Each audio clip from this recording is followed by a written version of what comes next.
পটুয়াখালীতে গরিবের অন্ধের ষষ্ঠী অন্ধ কল্যাণ সমিতি জবরদখল মুক্ত করে স্বচ্ছ ও গ্রহণযোগ্য নির্বাচনের মাধ্যমে পরিচালনা কমিটি গঠনের দাবিতে মানববন্ধন করেছে সমিতির আজীবন সদস্য সহ সর্বস্তরের জনগণ।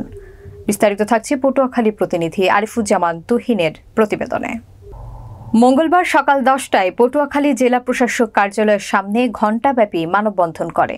এ সময় বক্তব্য রাখেন আজীবন সদস্য পটুয়াখালী জেলা আইনজীবী সমিতির সভাপতি অ্যাডভোকেট ATM মোজাম্মেল হোসেন তপন, সাবেক সভাপতি অ্যাডভোকেট ওয়াহিদ সরোয়ার কালাম, BNSB চক্ষু হাসপাতালের আজীবন সদস্য শ্রমিক সংগঠক নাসির উদ্দিন খান, কমলাপুর ইউপি চেয়ারম্যান আব্দুস সালাম মৃধা, সাইদ তালুকদার, জেলা যুবদলের যুগ্ম সাধারণ সম্পাদক অ্যাডভোকেট আলামিন সুজন সহ অনেকে। এ সময় বক্তারা অবিলম্বে অন্ধ কল্যাণ সমিতি জবরদখল মুক্ত করে স্বচ্ছ ও গ্রহণযোগ্য নির্বাচনের মাধ্যমে একটি পরিচালনা কমিটি গঠন করার জন্য জেলা প্রশাসকের হস্তক্ষেপ কামনা করেন। মানববন্ধনে সমিতির শতাধিক আজীবন সদস্য সহ শত শত নাগরিক উপস্থিত ছিলেন। মানববন্ধন পালন শেষে আধা ঘণ্টা পরে জেলা প্রশাসকের কার্যালয়ের সামনে সম্প্রতি উক্ত সমিতির গঠিত কমিটির সভাপতি মোস্তাক আহমেদ বিনু এবং সাধারণ সম্পাদক মনিরুল ইসলাম লিটনের সমর্থনে একটি মানববন্ধন কর্মসূচি পালিত হয়। আমরা আপনাকে চিঠি দিয়েছি, আমরা বলেছি সামাজিক যোগাযোগ মাধ্যমে যে ওখানে আওয়ামী ফর্মুলায় ওই প্রতিষ্ঠানটাকে দখল করার জন্য একদল লোক তৎপর। আজকে পর্যন্ত আপনি ব্যবস্থা গ্রহণ করেন নাই। আমরা এই সভা থেকে এই ধরনের কাজকে ধিক্কার জানাই।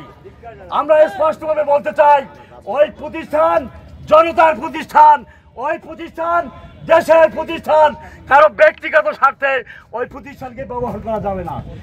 গত 17 বছরে জনতার আন্দোলনে আপনারা দেখেন নাই, এমনকি গত 5ই আগস্টের আন্দোলনেও যাদেরকে আপনারা দেখেন নাই, পরবর্তীতে এসে তারা পটুয়াখালী এই অন্ধ কল্যাণ সমিতি সহ বাস স্ট্যান্ড, টার্মিনাল ঘাট সহ বিভিন্ন প্রতিষ্ঠান দখলের যে পায়তারা চলেছে এবং সেখানে আমাদের যুব সমাজের চরিত্র গ্রহণ করছে, তাদেরকে চাঁদাবাজ বানাচ্ছে, তাদেরকে কলঙ্কিত করছে।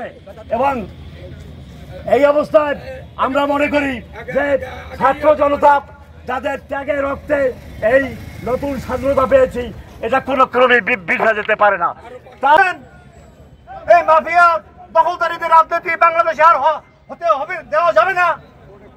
এবং এই জন্য সমস্ত নেতাকর্মীদেরকে নির্দেশ দিয়েছেন, আপনারা ধৈর্য সহকারে সব পর্যবেক্ষণ করবেন।